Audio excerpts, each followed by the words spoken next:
Bon, je vais risquer de vous donner une dernière leçon. C'est très osé de ma part, car, bien sûr, à la fin de l'année scolaire, quelqu'un veut vous apprendre autre chose. Vous dites, voyez, je reçois des leçons depuis 12, 14 ans, encore une. Non, s'il vous plaît, non, s'il vous plaît. Eh bien, la dernière que je vous propose, c'est une chulta. Je l'avoue publiquement, j'en ai déjà mangé. Je suis quelqu'un de spécial, j'en ai déjà mangé. Et la meilleure chulta que j'ai utilisée, c'était pour écrire des acronymes dans ma main. On y mettait S, P, A, R, 3, et qu'est-ce que c'est? Non, en jouant, j'écrivais des lettres, mais bien sûr, le S signifiait quelque chose, le P signifiait quelque chose, le R signifiait quelque chose, et donc avec cette chulta toute simple, j'avais déjà tout l'examen en tête. Je vais donc vous donner une chulta de cette lettre, en espérant qu'un jour vous vous en souviendrez et que vous traduirez chacune de ces lettres pour quelque chose qui pourrait vous être utile. J'étais un très mauvais élève. Du coup, je faisais partie de ceux qui ont réussi tardivement, et peut-être que quelqu'un ici a vécu la même chose. Il termine l'acte d'aujourd'hui et dit « Je me souviens de rien de ce qu'il a dit, mais bon, comme il enregistre en vidéo, peut-être que vous le verrez dans quelques années, et vous direz « Ah oui, j'ai compris quelle était cette lettre, non ». Eh bien, les 5 premières lettres sont très faciles. A, E, I, O, U facile, non? Pas besoin d'apprendre un mot bizarre, c'est compliqué, non. C'est A, E, I, O, U. Donc A. Il y a 5 lignes directrices qui peuvent vous aider dans la vie. 5. Ah, allez, voyons qui ose dire ce que A peut être. C'est à la fois une leçon et un examen. Leçon et examen en direct. Voilà comment ça se passe. Les 2 méthodes pédagogiques sont EXO. Donc, on enseigne et on examine. On enseigne et on examine, n'est-ce pas? Alors, allez, avec A. Avec A. Il se gratte le nez en disant « Ça ne me va pas ». Avec A. Il se prend pour son propre argent. Avec A. Tu es sûr que ce sont eux qui obtiennent leur diplôme cette année? Avec A. Allez, un mot qui te dit quelque chose.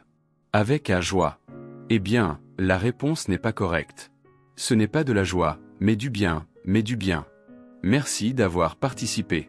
Encore un avec A love. L'amour. L'amour finit toujours par se manifester. Mais non, ce n'est pas de l'amour.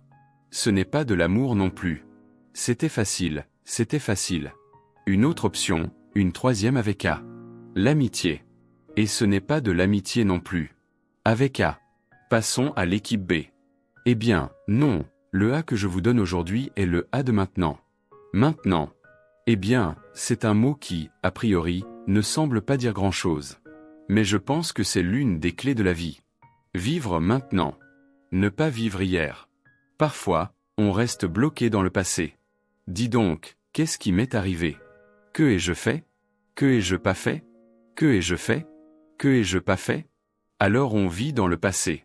Hier, c'est comme essayer d'avancer avec quelqu'un qui tient votre veste. Et oui, vous marchez, mais très lentement. Parce que vous êtes ancré dans hier. Une autre façon d'avancer, maladroitement, mal à l'aise, déconnecté, c'est de penser toute la journée à demain. Quand je le ferai, quand j'arriverai, quand je serai là, dans 5 ou 10 ans, et je. Et ça vous trompe, car la seule vie que nous ayons, c'est celle que nous vivons maintenant. Et si nous la vivons maintenant avec passion, ce qui ne signifie pas forcément avec joie, car parfois la passion nous conduit à la tristesse, à la souffrance, aux larmes, eh bien, quand je dois pleurer, maintenant je dois pleurer. Quand je dois célébrer, je le fais maintenant, et je vais le faire avec passion. Je dois aider les autres, je vais le faire avec passion. J'ai besoin d'être aidé. Aujourd'hui, ma femme s'est cassé la jambe. Il faut t'aider. Et dans la vie, tu nous trouveras tous, pas seulement toi, mais je te dis ça pour que ça puisse t'aider. Des heures faciles à vivre, des heures compliquées et des heures qui semblent insurmontables. Eh bien, le conseil, c'est que je dois vivre ce que j'ai. Et c'est tout. Je dois vivre cela, donc la compassion. 2e lettre, le E. Vous soupirez déjà. Alors, je vous dis qu'à chaque fois qu'en classe quelqu'un disait « Un professeur, viens ici, quelqu'un donne un numéro », je baissais les yeux parce que j'avais dit le numéro. Nous étions 200 en classe. J'avais dit le 8, c'était le 8. Alors j'essayais de ne pas participer à ces choses-là, car c'était mon tour, je n'avais pas de chance et je devais quitter le tableau. Eh bien, avec le E, vous, pour soupirer.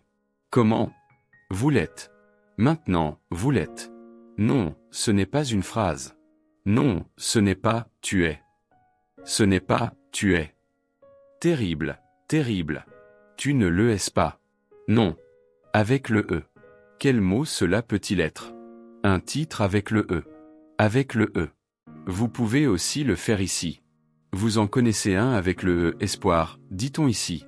Non, personne n'a invité ceux d'ici à participer. Je veux dire, l'enseignant ne participe plus. Ils passent toute l'année à discuter, et maintenant, ils arrivent et veulent aussi intervenir. Non. Ce n'est pas de l'espoir. Je vous le dis.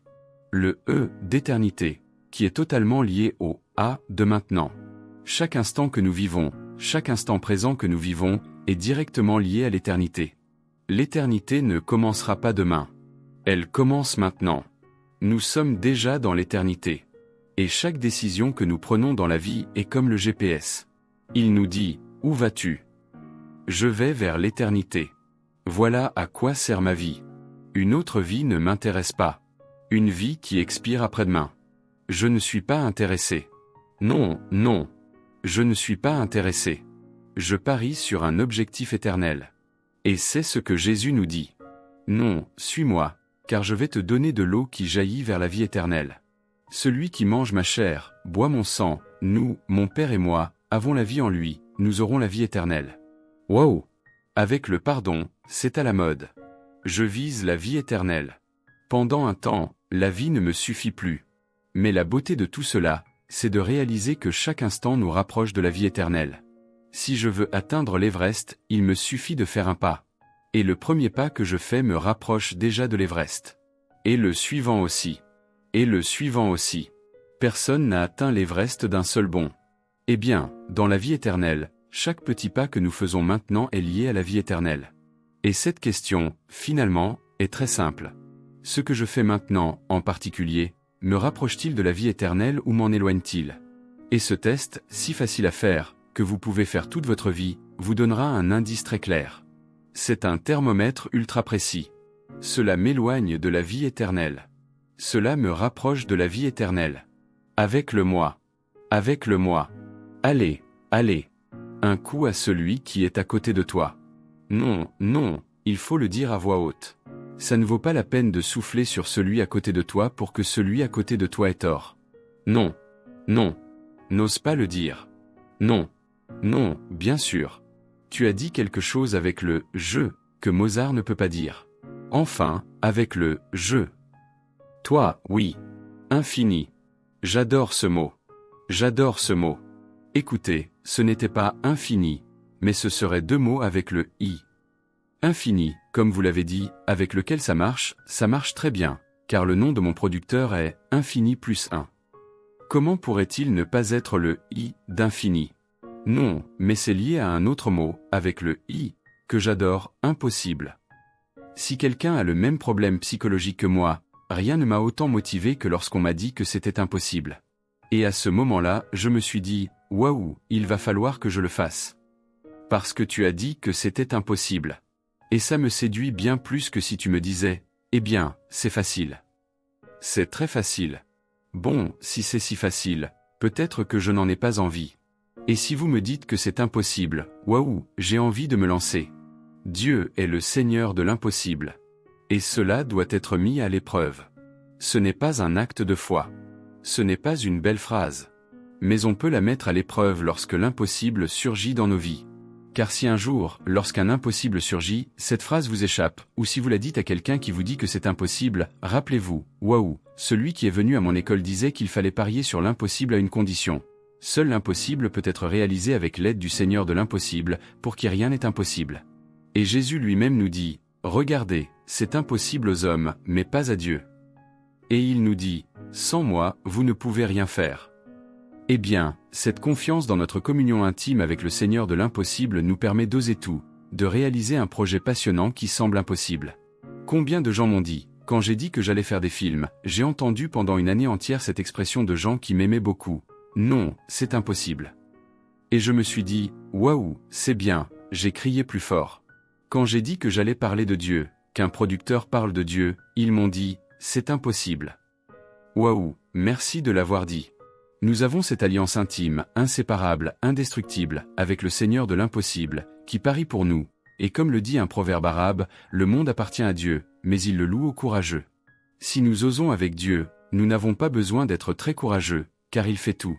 Il faut lui donner la permission de parier sur nos amours, et il les conquiert. Et il semble que nous les conquérions, mais c'est lui qui les conquiert pour nous. Avec le O, et le O, c'est le plus facile de tous. Allez, un mot avec un O, le premier qui te vient à l'esprit. Prière. Ce n'est pas une prière. Ce n'est pas une prière, et regardez comme ce mot est beau, mais ce n'est pas une prière. Encore une. Personne.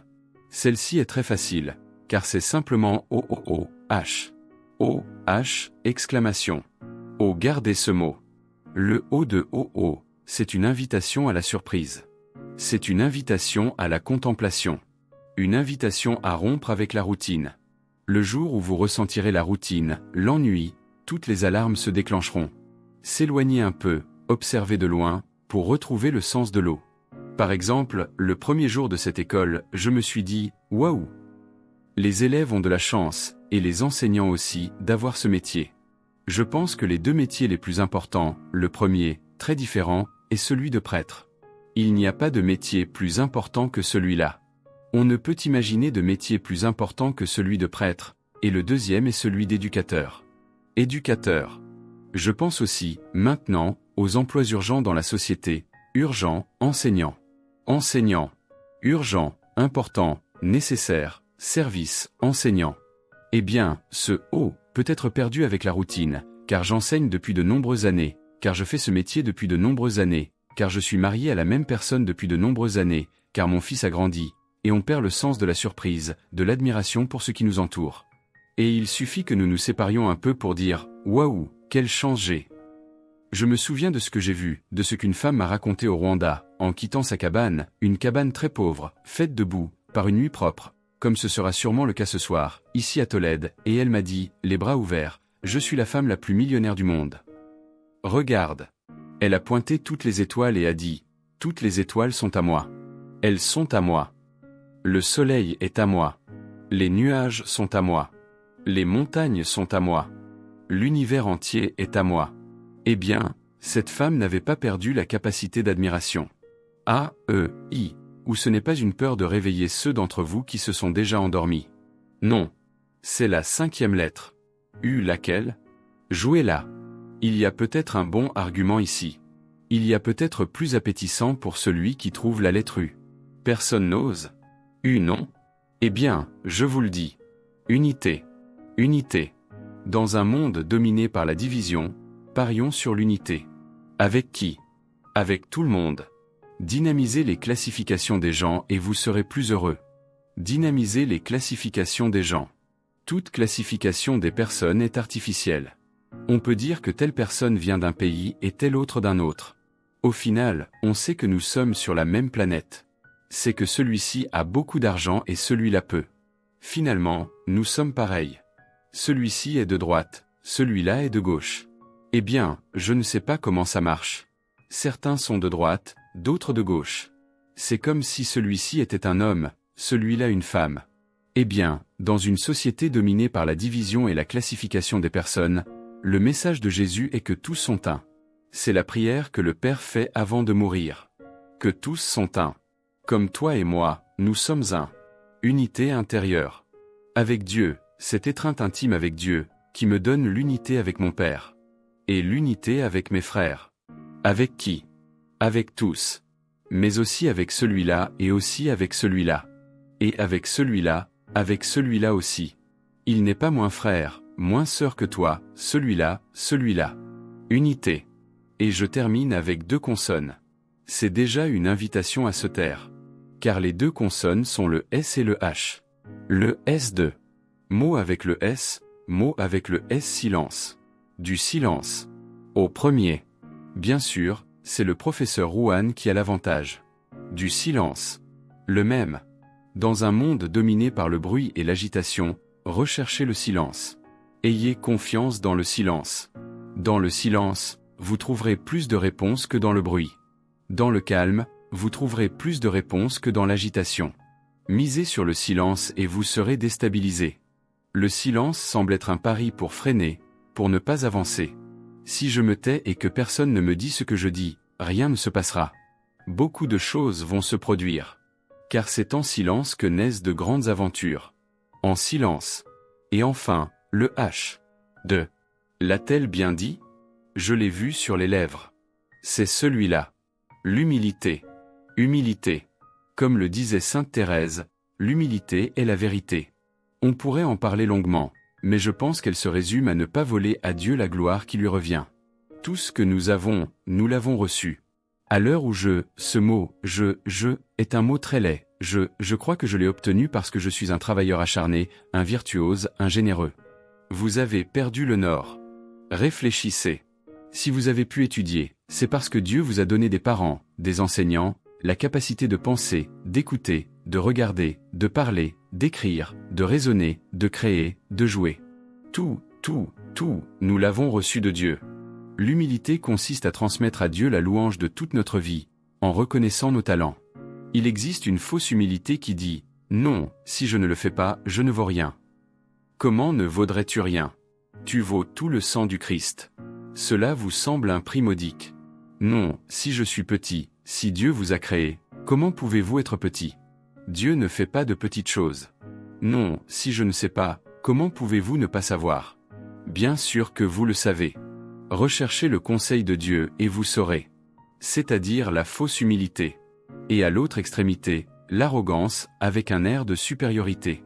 Eh bien, le fait est que j'ai les talents que Dieu m'a donnés, j'en suis l'administrateur, je le félicite pour l'œuvre qu'il accomplit en moi, ma vie est une louange à Dieu, et c'est là que nous trouvons l'équilibre en toutes choses. Tout ce qui nous arrive est le reflet de l'amour de Dieu dans notre vie. Félicitations, je le dis de tout mon cœur. Merci beaucoup pour ce prix, auquel, bien sûr, après avoir dit cela, je m'adresse à celui à qui il revient. Si nous nous appelons infinito plus uno, mon producteur, nous pouvons nous approprier le uno de ce prix, qui est une proportion infinitésimale, car lorsqu'il est uni à l'infini, alors nous remettons la chose à sa place et nous ne faisons que remercier Dieu et l'applaudir. Merci beaucoup.